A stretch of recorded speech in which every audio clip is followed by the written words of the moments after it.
الحمد لله رب العالمين والصلاة والسلام على رسوله الكريم أما بعد فأعوذ بالله من الشيطان الرجيم بسم الله الرحمن الرحيم إياك نعبد وإياك نستعين صدق اللہ العظیم۔ واجب الاحترام سامعین، السلام علیکم ورحمۃ اللہ وبرکاتہ۔ سورہ الفاتحہ کی 4 نمبر آیت تلاوت کرنے کی سعادت حاصل ہوئی ہے۔ اس آیت کا ترجمہ یوں ہے: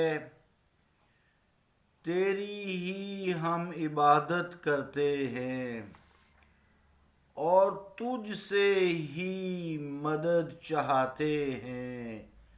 اللہ کا قول سچا ہے جو بڑی ہی عظمت والا ہے۔ عزیزان گرامی قدر، السلام علیکم ورحمۃ اللہ وبرکاتہ۔ اس آیت کے 2 حصے ہیں، ایک عبادت اور ایک مدد۔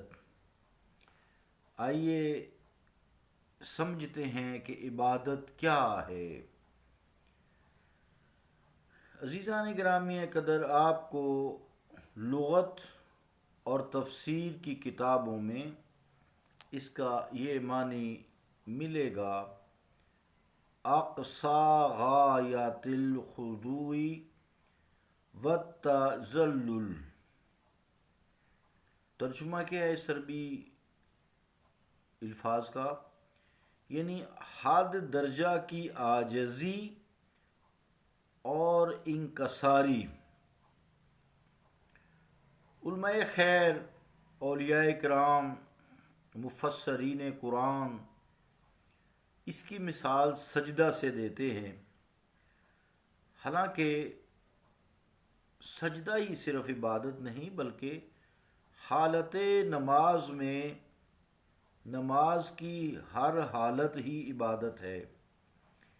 نماز میں تمام حرکات و سکنات عبادت ہیں، جیسے ہاتھ اٹھانا،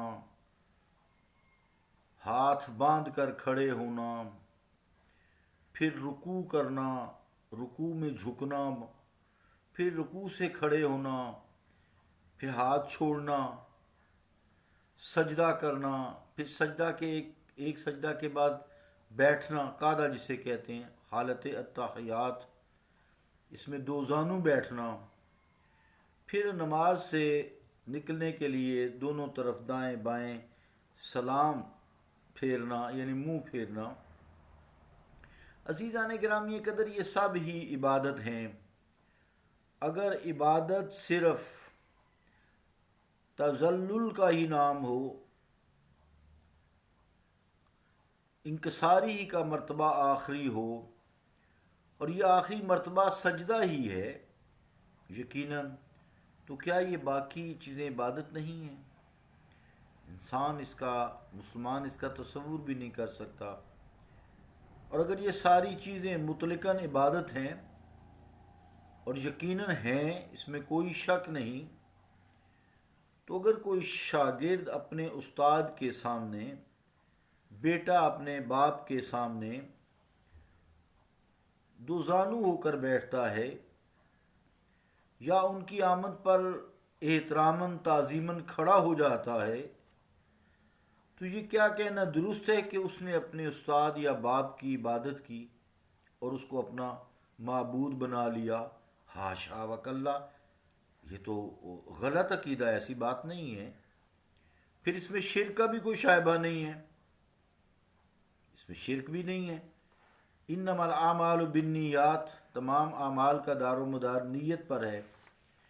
پھر وہ کون سی چیز ہے جو ان حرکات و سکنات کو اگر یہ نماز میں ہوں تو عبادت بنا دیتی ہے، اور یوں خالی کھڑے ہونے کو ہاتھ باندھ کر یا کھولے ہوئے، اور اس طرح بیٹھنے کو، دائیں بائیں منہ پھیرنے کو تذلل اور انکسار کے آخری مرتبہ پر پہنچا دیتی ہے۔ تذلل جو ہے یہ ذلالت سے ہے، تذلیل۔ اور اگر یہی امور نماز سے خارج ہوں تو ان میں غایتاً خضوع ہے، اور نہ یہ عبادت متصور ہوتے ہیں۔ یعنی اگر یہ انسان عبادت نہیں کر رہا، نماز نہیں پڑھ رہا، تو یہی اگر وہ امور کرتا ہے، ویسے بھی تو انسان کاروبار کے لیے اٹھتا بیٹھتا جھکتا کھڑے ہوتا ہے، یا کہیں دفتر میں بیٹھتا ہے اٹھتا ہے، کھانے کے لیے اٹھتا ہے بیٹھتا ہے، کوئی چیز اٹھانے کے لیے جھکتا ہے جیسے رکوع کر رہا ہے، تو یہ عبادت تو نہیں ہے نا، یقیناً نہیں ہے۔ اب اس کو فرق کرنے کا ایک ہی ہے، اور وہ یہ ہے کہ جس ذات کے لیے اور جس کے سامنے یہ اٹھک بیٹھک حرکات و سکنات کر رہا ہے، اس کے متعلق اس کا عقیدہ کیا ہے۔ اگر اس نے اس کو اللہ اور معبود یقین کر لیا ہے تو یہ سب اعمال عبادت ہیں، اور سب میں غایتاً تذلل ہے، خضوع پایا جاتا ہے، عاجزی انکساری پائی جاتی ہے۔ لیکن اگر آپ اس کو عبد اور بندہ سمجھتے ہیں، نہ خدا کا بیٹا سمجھتے ہیں، نہ خدا سمجھتے ہیں، نہ اس کی بیوی، نہ اس کا اوتار یا کوئی اور چیز سمجھتے ہیں، تو یقیناً یہ عبادت نہیں کہلائیں گے، تعظیم کہلائیں گے۔ ہاں، آپ کو احتراماً اجلال اور تعظیم ان کو ہم کہہ سکتے ہیں، لیکن ایک بات کان کھول کر سن لیں، شریعت محمدیہ علی صاحبہما اجمل الصلاۃ و الطیب، اسلام میں غیر خدا کے لیے سجدہ تعظیمی بھی ممنوع ہے۔ امت مصطفیٰ علیہ الصلاۃ والسلام میں سجدہ تعظیمی ممنوع ہے۔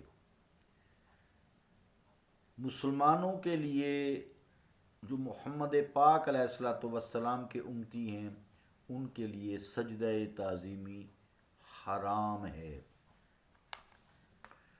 یہ سمجھ لینے کے بعد اب بات خود بخود واضح ہو جاتی ہے کہ اللہ تعالیٰ کی ذات پاک کے بغیر کوئی دوسری کسی چیز کو اگر سجدہ کرے اللہ سمجھ کر تو وہ حرام ہے، ممنوع ہے۔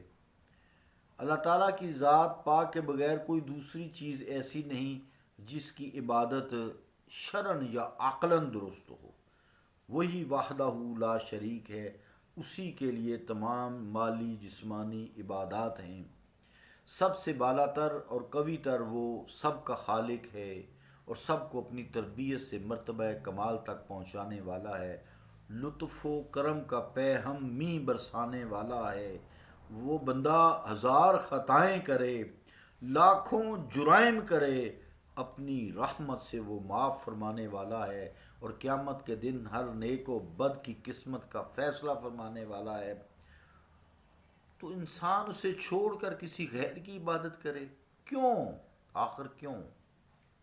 بلکہ اس کے بغیر اور ہے ہی کوئی نہیں جس کی عبادت کی جائے، اور جو معبود ہو اور جو اللہ ہو جس کی پرستش کی جائے۔ اس لیے قرآن کریم نے ہمیں صرف یہی تعلیم نہیں دی کہ نعبدو کا، کہ ہم تیری عبادت کرتے ہیں، کیونکہ اس میں یہ احتمال بھی ہے کہ ہم تیری عبادت کرتے ہیں اور تیرے ساتھ اوروں کی بھی عبادت کرتے ہیں، بلکہ یہ سبق سکھایا ایاک نعبدو، خالی نعبدو کا نہیں کہا کہ ہم تیری عبادت کرتے، نہ، ایاک نعبدو، ہم صرف تیری ہی عبادت کرتے ہیں اور کسی کی نہیں کرتے۔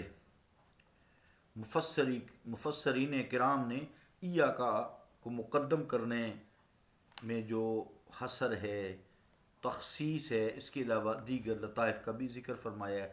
فرماتے ہیں یہاں تین چیزیں ہیں، ایک عابد جو عبادت کرتا ہے، ایک عبادت جو عبادت ہوتی ہے، نماز ہے یا روزہ یا کوئی بھی عبادت ہو، جانی ہے یا مالی ہے، جسمانی ہے یا مالی ہے، اور معبود جس کی عبادت کی جائے۔ تین چیزوں کی، عابد، عبادت، معبود۔ عارف کو چاہیے کہ اس مقام پر اپنے آپ کو بھول جائے۔ عبادت کو بھی مقصود نہ بنائے، بلکہ اس کی نگاہ اگر ہو تو صرف اپنے معبود حقیقی پر ہو، تاکہ اس کے انوار و اجمال کے مشاہدہ میں استغراق کی نعمت سے اسے سرفراز کیا جائے۔ اس لیے فرمایا ایاک نعبد،